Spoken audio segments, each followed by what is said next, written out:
জাতীয় থেকে আন্তর্জাতিক, প্রান্তিক জনপদ থেকে নগর, চারপাশে ঠিক এই মুহূর্তে কি ঘটছে তা নিয়ে আজকের আয়োজন এখন চারদিক।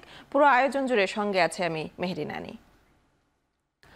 নির্বাচন অনুষ্ঠানে অযৌক্তিক সময় নষ্ট করবে না অন্তর্বর্তী সরকার। যমুনায় প্রধান উপদেষ্টার সঙ্গে বৈঠক শেষে বের হয়ে কথা জানিয়েছেন ইসলামী সমমনা দলগুলো। আরও জানান, বৈঠকে নির্বাচনী ব্যবস্থার সংস্কার ও ইসি পুনর্গঠন সহ বিভিন্ন প্রস্তাবনা দেওয়া হয়েছে। এছাড়া শিগগিরই নির্বাচনী রোডম্যাপ ঘোষণার আহ্বান জানিয়েছে ইসলামী আন্দোলন। শনিবার বিকেল থেকে শুরু হয় রাজনৈতিক দলগুলোর সঙ্গে প্রধান উপদেষ্টার সংলাপ শেষে ধর্মভিত্তিক রাজনৈতিক দলগুলোর নেতারা জানান, সংবিধানে আল্লাহর উপর অবিচল আস্থা ও বিশ্বাস পুনঃসংযোজনের দাবি করেছেন। এছাড়া শাপলা চত্বর হত্যাকাণ্ডের পুনঃতদন্ত চেয়েছেন নেতারা জানান, তারা সংলাপে দ্রুত সময়ের মধ্যে নির্বাচন কমিশন পুনর্গঠন করে নির্বাচনের অনুষ্ঠানের প্রস্তাব দিয়েছেন। মতবিনিময় সভা করার জন্য বিএনপি, জামাত, জাতীয় পার্টি, জেএসডি বাংলাদেশ, জাতীয় পার্টি, বিজেপি, ইসলামী আন্দোলন এবং এবি পার্টিকে বৈঠকে আমন্ত্রণ জানানো হয়েছে।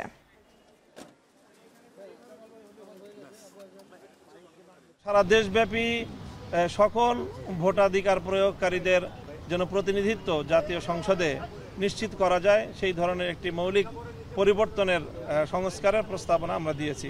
এই গণহত্যার সাথে যারা জড়িত, যারা যুক্ত, তাদের সকলকে দ্রুততম সময়ের মধ্যে আমরা বিচারের আওতায় আনবার জন্য মাননীয় প্রধান উপদেষ্টার দৃষ্টি আকর্ষণ করেছি। সংবিধানকে অনেক কাটাছেঁড়া করা হয়েছে, এই জন্য এটাকে বাতিল করে আবার পূর্বে যে সংবিধান ছিল ওই সংবিধানের জন্য ফিরে যাওয়া হয়, সেই জন্য আমরা দাবি জানিয়েছি। একটা নির্ভরযোগ্য প্রশ্নবিদ্ধ ছাড়া কমিশন গঠনের মাধ্যমে এই অন্যায়কারীদের চিহ্নিত করে তাদের শাস্তির ব্যবস্থা করা এবং সুন্দরভাবে প্রশাসন সহ আইন শৃঙ্খলা রক্ষা বাহিনী সহ সর্বত্র দেশ সুন্দর পরিচালনার ব্যাপারে, সেখানে ঢেলে সাজার ব্যাপারে আমরা তাদেরকে পরামর্শ দিয়েছি। প্রধান উপদেষ্টার সঙ্গে বৈঠক করার পর কথা বলছেন বিভিন্ন রাজনৈতিক দলের প্রধানরা। সরাসরি চলে যাচ্ছে সেখানে। ঐক্য গড়ে তুলতে হবে প্রত্যেকটা বিষয়ে। আমি উত্তর দিয়ে গেলাম, আপনি দক্ষিণ দিয়ে গেলেন, তাহলে তো দেশের সমস্যার সমাধান হবে না। সবাইকে একটা ঐক্যমত আসতে হবে।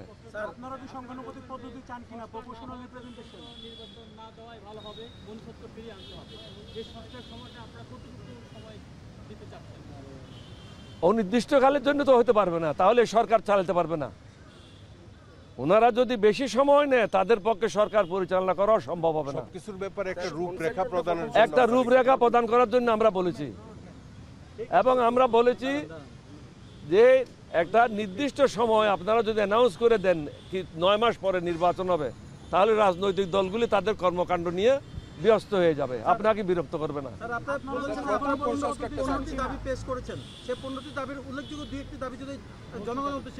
এই তো বললাম যে নির্বাচনের কথাগুলি বললাম। ধন্যবাদ, থ্যাংক ইউ।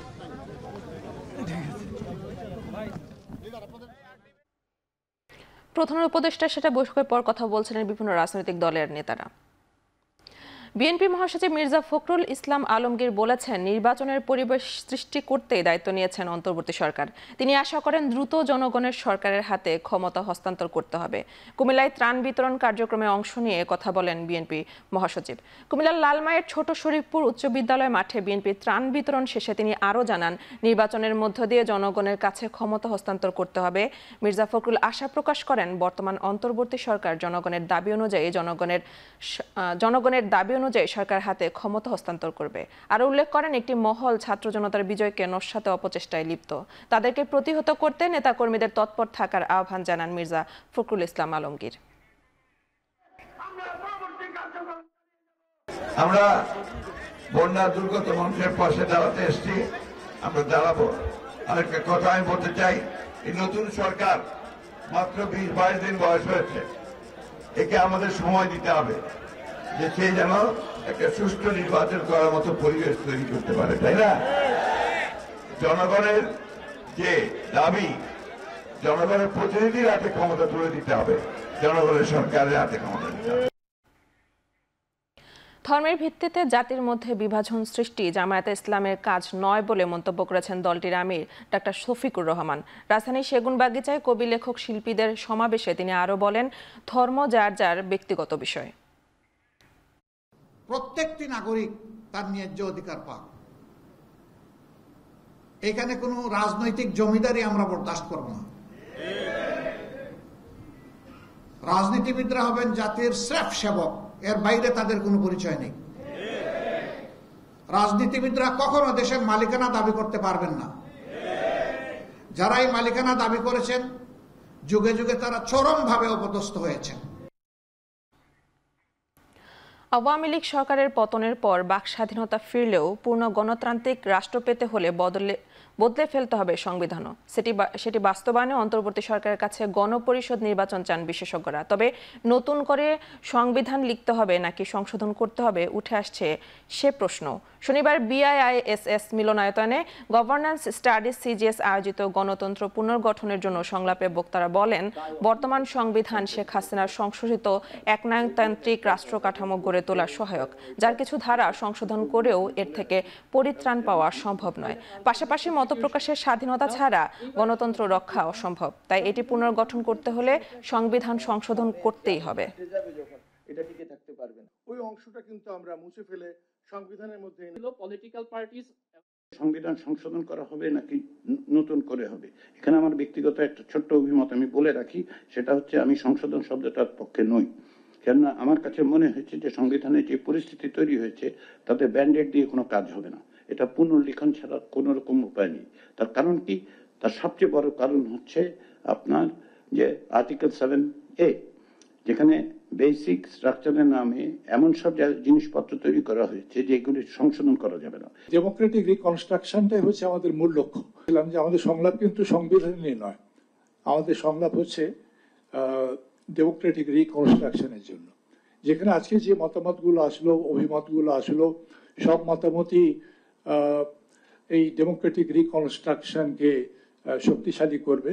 এই সরকার হচ্ছে ট্রাস্টি, বেনিফিশিয়ারি হচ্ছে জনগণ, আর সেটলার অব দি ট্রাস্ট হচ্ছে এই ছাত্র জনতার যে গণ অভ্যুত্থান।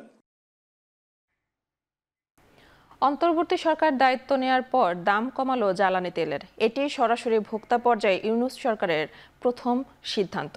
পেট্রোল অকটেনে 6 টাকা কমে লিটার বিক্রি হবে 121 টাকা ও 125 টাকা, আর ডিজেলের দাম 1 টাকা 25 পয়সা কমিয়ে নতুন দাম 105 টাকা নির্ধারণ করা হয়েছে, যা আজ মধ্যরাত থেকেই কার্যকর হবে।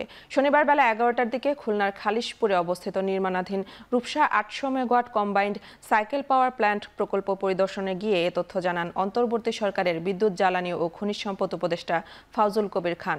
সরকারের এই সিদ্ধান্তকে স্বাগত জানিয়েছেন ভোক্তারা।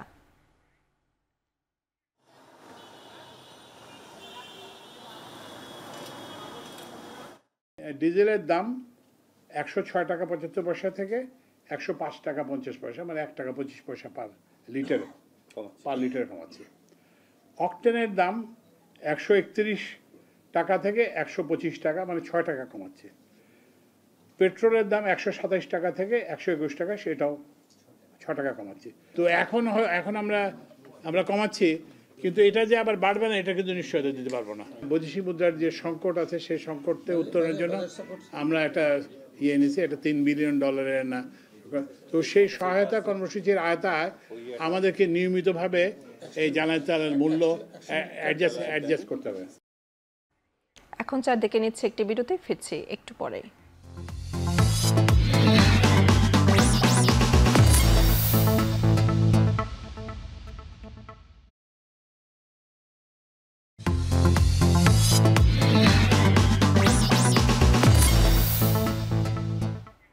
বিরতির পর ফিরে এলাম, আপনারা দেখছেন এখন চারদিক।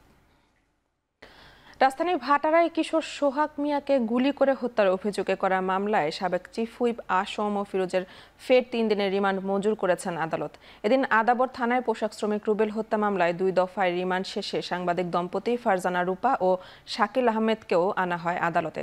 তাদের শুনানি শেষে কারাগারে পাঠানোর নির্দেশ দেন আদালত। শনিবার ঢাকার মেট্রোপলিটন ম্যাজিস্ট্রেট সাইফুল ইসলাম ও ফারজানা শাকিলা সুমু চৌধুরীর আদালতে এই 2টি মামলার শুনানি শেষে আদেশ দেওয়া হয়। এর আগে সাংবাদিক রূপা শাকিল দম্পতি 2 দফায় রিমান্ডে ছিলেন। এদিন আসম ফিরোজকে 7 দিনের রিমান্ড শেষে আদালতে হাজির করে মামলার রহস্য উদ্ঘাটনে তাকে ফের 10 দিনের রিমান্ডে নিতে আবেদন করেন মামলার তদন্তকারী কর্মকর্তা। এ সময় আসামি পক্ষ তার রিমান্ড বাতিল ও জামিন চেয়ে আবেদন করেন। অন্যদিকে রাষ্ট্রপক্ষ জামিনের বিরোধিতা করেন। উনি অনেক তথ্য লুকোচুরি করেছে, উনি অনেক তথ্য গোপন করেছে। আজকে 7 দিনের রিমান্ড চাওয়া হয়েছিল বিজ্ঞ আদালতে।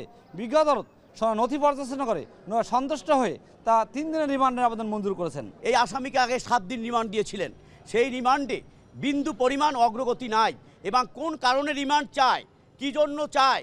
আমরা প্রসিকিউশনকে জিজ্ঞাসা করেছিলাম যে আপনারা কোন কারণে রিমান্ড চান, কোজন্য চান, বলেন যে তিনি সদুত্তর দেন নাই। তাদের কাছে প্রায় 8 দিন ছিলেন, তারপর আবার রিমান্ড চেয়েছেন, বিজ্ঞ আদালত সন্তুষ্ট হয়ে 3 দিনের রিমান্ড দিয়েছেন। ভারতের পশ্চিমবঙ্গে কলকাতা নগর আদালতে তোলা হয়েছে পিকে হালদার সহ 5 জনকে। বাংলাদেশ থেকে প্রায় 10,000 কোটি টাকা আত্মসাৎ ও পাচারের অভিযোগ রয়েছে তাদের বিরুদ্ধে। শনিবার নগর দায়রা আদালতের বিশেষ ইডি কোর্ট 1-এ বিচারক প্রসন্ন মুখোপাধ্যায়ের এজলাসে মামলাটি ওঠে। সেখানে আদালত আগামী 25 সেপ্টেম্বর পরবর্তী হাজিরার দিন ধার্য করেন। এদিন অভিযুক্ত আমানা সুলতানার জামিন আবেদন প্রত্যাহার করে নেন অভিযুক্তের আইনজীবী। একইভাবে পিকে হালদারের ভাই প্রাণেশ কুমার হালদারের জামিনের জন্য উচ্চ আদালতে আবেদন দাখিল হলেও এদিন এ বিষয়ে কোনো শুনানি হয়নি। কলকাতা হাইকোর্টে এই আবেদনের শুনানি আগামী 9 সেপ্টেম্বর। 2022 সালের 14 মে পশ্চিমবঙ্গের উত্তর 24 পরগনা থেকে গ্রেফতার হন বাংলাদেশ থেকে পলাতক পিকে হালদার। তাকে জিজ্ঞাসাবাদের পর তার ভাই ও ভাগ্নে 2 সহযোগী সহ গ্রেফতার হন আরও 5 জন। দুর্নীতি ও অর্থপাচার সংক্রান্ত ধারায় তাদের বিরুদ্ধে 2023 সালে ডিসেম্বরে অভিযোগপত্র দাখিল হয়। আদালত সূত্রে জানা গেছে, বহুল আলোচিত মামলার বিচার প্রক্রিয়ায় শুরু হবে শিগগিরই। বা আপনার বিচার যেটা ঢাকায় হয়েছে সেই ব্যাপারে এই সবই বিচারাধীন, কোর্টের কাছে রয়েছে। লার্নেড কোর্ট বিচার করে দেখবেন। মামলা যখন শুনানি হবে, মামলার পরবর্তী দিন রয়েছে সাক্ষী গ্রহণের জন্য। সাক্ষ্য গ্রহণ প্রক্রিয়া শুরু হবে। মামলার ট্রায়াল প্রক্রিয়াতে আমরা ঢুকে গেছি। Trial is commencing, so will see what happens in trial. ফেনীতে বন্যা দুর্গত এলাকায় ত্রাণ বিতরণ ও ফ্রি মেডিকেল ক্যাম্প করেছে বাংলাদেশ বিমান বাহিনী। সকালে ফেনীর ছাগলনাই এলাকায় বন্যা পরবর্তী নানা রোগবালাই দমনে বাংলাদেশ বিমান বাহিনী করছে ফ্রি মেডিকেল ক্যাম্প। এ সময় নারী পুরুষদের নানা উপসর্গ নিয়ে চিকিৎসা সেবা কেন্দ্রে আসতে দেখা যায়। চর্মরোগ নিয়ে চিকিৎসা নিতে আসা রোগীর সংখ্যা সবচেয়ে বেশি। এলাকায় ত্রাণ বিতরণ করবে বাংলাদেশ বিমান বাহিনী।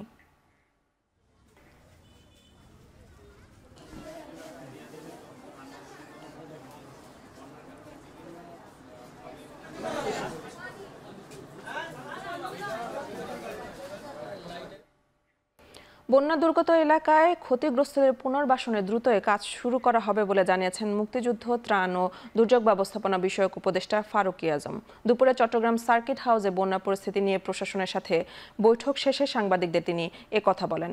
এ সময় ক্ষতিগ্রস্ত কৃষক, খামারি ও প্রান্তিক উদ্যোক্তাদের ঋণের সুদ মওকুফের জন্য সরকার সুপারিশ করবে বলে জানান তিনি। এর জন্য একটা কেন্দ্রীয় কমিটি গঠন করা হয়েছে প্রধান উপদেষ্টার নেতৃত্বে। সেটা জেলা পর্যায়ে হবে, এটা উপজেলা পর্যায়ে হবে। সর্বাধিক ক্ষতিগ্রস্ত এলাকাগুলো চিহ্নিত করা হবে এবং সেখানে যত দ্রুত সম্ভব স্থায়ী সাস্টেনেবল যেন একটা পুনর্বাসন আমরা করতে পারি। মাছের ঘের, পোলট্রি ফার্ম, যেখানে যেখানে ক্ষতি হয়েছে সব ক্ষতিই নিরূপিত হবে। সেই নিরিখেই আমরা পুনর্বাসন প্রক্রিয়াগুলো আমরা করব। 4 মাস 7 দিন বন্ধ থাকার পর আজ মধ্যরাতে শেষ হচ্ছে কাপ্তাই হ্রদে মাছ ধরার নিষেধাজ্ঞা। এর মধ্য দিয়ে উন্মুক্ত হচ্ছে হ্রদের মৎস্য আহরণ, পরিবহন ও বাজারজাতকরণ। এরই মধ্যে সব প্রস্তুতি সেরেছেন 27,000 জেলে ও মাছ ব্যবসায়ী। এবার 8,000 টন মাছ আহরণ ও 16.5 কোটি টাকা রাজস্ব আহরণের লক্ষ্যমাত্রা ধরা হয়েছে। মাছের প্রাকৃতিক প্রজনন মৌসুমে প্রতি বছর 1 মে থেকে 31 জুলাই পর্যন্ত 3 মাস হ্রদে মাছ শিকার বন্ধ থাকে, কিন্তু জলবায়ু পরিবর্তনের কারণে এবার মৌসুমে পর্যাপ্ত বৃষ্টি না হওয়ায় 25 এপ্রিল থেকে 2 দফায় এই নিষেধাজ্ঞা 31 আগস্ট মধ্যরাত পর্যন্ত বাড়ানো হয়। জেলে ও মাছ ব্যবসায়ীদের তৎপরতা শুরু হয়। রাঙামাটি শহরের মাছের বাজারগুলোতেও ফিরছে প্রাণচাঞ্চল্য।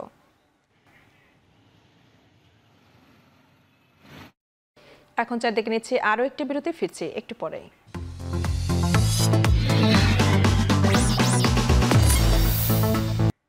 দ্রুত দ্রুতই পূর্বাচল স্টেডিয়ামকে খেলার উপযোগী করতে চায় বিসিবি। শনিবার ভেন্যু পরিদর্শনে গিয়ে জানালেন বিসিবি সভাপতি ফারুক আহমেদ।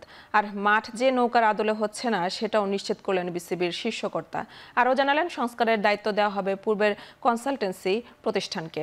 বিসিবির বোর্ড সভাপতির দায়িত্ব নেওয়ার 11 দিনের মাথায় পরিচালকদের সঙ্গে নিয়ে পূর্বাচল মাঠ পরিদর্শন করেন ফারুক আহমেদ। স্টেডিয়াম ঘুরে দেখার পর তিনি জানান, আপাতত মাঠটি খেলার উপযোগী করতে চায় বিসিবি এবং পর্যাপ্ত সুযোগ সুবিধা নিশ্চিত করা সাপেক্ষে ঘরোয়া লিগের সর্বোচ্চ পর্যায়ের ম্যাচও আয়োজন করার ব্যাপারে আশাবাদী বোর্ড সভাপতি। এরই মধ্যে ভেন্যুটির দরপত্র প্রক্রিয়া বাতিল করা হলেও পূর্বাচল মাঠ খেলার উপযোগী করার দায়িত্ব নতুন কাউকে দেওয়ার পরিকল্পনা নেই বিসিবির। নৌকার আদলে স্টেডিয়াম তৈরির পূর্ব পরিকল্পনা থেকেও সরে এসেছে বিসিবি। অনেক খেলা আছে, আমাদের মাঠ দরকার। এই মাঠের জন্য আমরা চিন্তা করছি। আমি এই মুহূর্তে বলতে পারছি না আলোচনা হবে, বাট ইনিশিয়াল যে চিন্তা আমরা মাঠটা তৈরি করতে পারি। আমাদের যে স্টেডিয়ামগুলো সংস্কার করার কথা ছিল ওটার সাথে এটা একটি ইনক্লুড হবে। আমরা সব স্টেপ বাই স্টেপ যাব। একটা কনসালটেন্সিতে আমাদের একটা টাকা ইনভেস্টমেন্ট হয়েছে। ওদের যে প্ল্যান ছিল চেষ্টা করবো, আমি এক্স্যাক্টলি ওদের প্ল্যানটা এখনো দেখি নাই, ওই প্ল্যানটা দেখে ড্রয়িং দেখে ওইখানে তারা যা সাজেস্ট করেছিল ওই সাজেশন অনুযায়ী আমরা প্রথমে মাঠ করার চেষ্টা করব। এটি হলো আমাদের চিন্তা ভাবনা। শেষ করছে এখন চারদিক। এখন টেলিভিশন ওয়েবসাইটে দেখতে ভিজিট করুন www.ekhon.tv এবং ইউটিউবে দেখতে ভিজিট করুন www.ekhon.tv এবং ফেসবুকে দেখতে ভিজিট করুন facebook.com/c/ekhon.tv।